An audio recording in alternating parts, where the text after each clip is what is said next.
I think I have to do it. I mean, they've even admitted that they cheated. I mean, not that they couldn't have not done that. They cheated. They changed the words coming out of my mouth. That's worse than what CBS did with Kamala. They changed her answer, but at least they didn't show it, coming out of her mouth. Do you think it's appropriate that British TV viewers have to pay more than $200 just for the right to watch television? Do you think the license? Well, I don't know what they do in a place that I like a lot, in general, UK, right?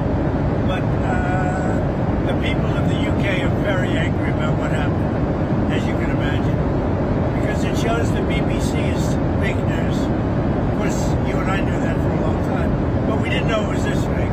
Have you raised the issue with Keir Starmer? I have not, but I'll call him. I'm going to call him over the weekend. He actually put a call into me. He's very embarrassed by it. I don't know what percentage is owned by the country, but regardless if it's small or large or nothing, I can say this: the UK is very, very embarrassed by BBC, what they did. I say they may in some cases, but to a large extent they've been borne by the country. As an example, we have virtually no inflation, and yet we've taken in hundreds of billions of dollars. So we've taken in hundreds of billions of dollars. We've used tariffs to stop wars. You look at India and Pakistan, look at so many wars I stopped just by saying I'm going to impose tariffs on your country if you're going to have war. So in that case, in that case it was nuclear war, and I stopped it by using tariffs. But oftentimes, and to a large extent, the countries themselves pick up the tab. The companies pick up the tab, and I find that based on inflation, we have virtually no inflation. When I inherited the country from Sleepy Joe Biden, the inflation, it was the highest inflation in the history of our country, or at least 48 years. They used 48. I say it was the history. We have now a low inflation, going to be very soon even lower. But we'll get some of the prices down a little bit, which will bring them down to a new level. How much of the tab is being picked up by Americans? I think very little. I mean, I really think very little. If you look at it, and when you add the trillions of dollars that our country is making, when you add the fact that I'll be giving back $2,000 or so to middle-income people, low-income people, everybody but the rich, will be giving $2,000 back, and you add that in. When you add the fact that our country is extremely rich and we have no wars and we're respected again, when you add the fact that when China was threatening to us in terms of rare earths, I was able to solve it just by putting tariffs on China, and we made a deal a week later. When you add all of the benefits, the single greatest thing we have right now is the use of tariffs, and I use them properly.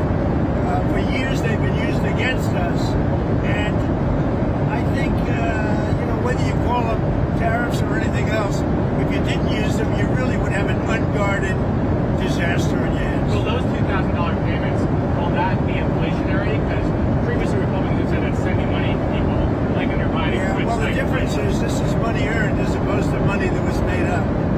That money was made up. Biden gave like the Inflation Reduction Act, which did not reduce inflation, and it wasn't meant to, and they admitted it was a phony name. But they spent hundreds of billions of dollars on a fake deal called the Inflation Reduction Act. That was made up money. When I pay people $2,000 each for low and moderate income and middle income people, everybody but the rich get this. That's not made up, that's real money. That comes from other countries, yeah. Speaking of China, since you made the deal, since you struck the deal with them, has the Chinese agreed to actually purchase any soybeans? Have they locked in any soybean purchases? Yeah, and they're in the process of doing it. We spoke to them today. They're in the process of doing not only a little bit, but they'll be doing a lot of soybean purchase. Do you know when? In the spring? It's starting. Before then, I think before then. It's starting. They'll be buying a lot of soybeans, but really, Jennifer, a lot of everything else. Can you say who you spoke with or who your team spoke with? Top of the line. Top of the line. Just on the rebate checks, sir, how soon could Americans see those checks? Will that be in time for Christmas, holiday shopping? No, not for this year. It'll be next year sometime. Do you have a time frame? No, sometime during the year, next year. It's a lot of money, but we've taken in a lot of money from tariffs. The tariffs allow us to give a dividend if we want to do that. Now we're going to do a dividend, and we're also going to be reducing debt. We have, because of Biden and others, we have 37 trillion in debt. So we're going to be doing a dividend, which people will enjoy and spend and do what they want.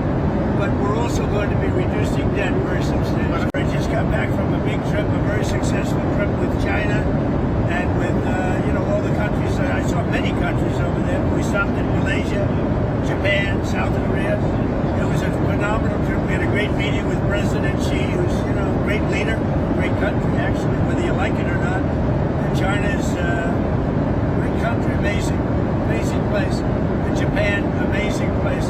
We stopped in tremendous countries with tremendous leaders, and we did really well. We brought back trillions of dollars in trade and other things. But someone like Marjorie Taylor Greene would say you're spending too much time overseas. You're not spending enough time serving your domestic. So I heard that Marjorie Taylor Greene said, "Oh, gee, I'm spending too much time overseas." So let's say I don't meet with China.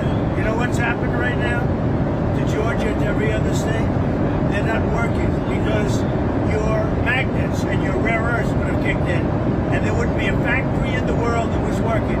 If I didn't have a relationship overseas with China, with Japan, with South Korea, with all of them, Malaysia, I went to Malaysia, but visited many more countries than that. If we didn't do that, if we just stayed right here, you would right now have no factory anywhere in the world that would be working because of rare earth with China. Not only that, we made a deal with China. We take in billions and billions of dollars. We made a deal with Japan. We take in billions of dollars. We made a deal with South Korea. We're taking in billions and billions of dollars. If I would stay home, none of that would be happening. And by the way, I stay home 98% of the time. The last thing I want to do is travel 22 hours in an airplane, as nice as this plane is. So, Marjorie Taylor Greene is not anyway. I mean, she is a very different thinking than I have. Something happened to her over the last period of a month or two where she changed, I think, politically. I think that her constituents aren't going to be happy. Already, I have people calling me. They want to challenge her to a race in her district in Georgia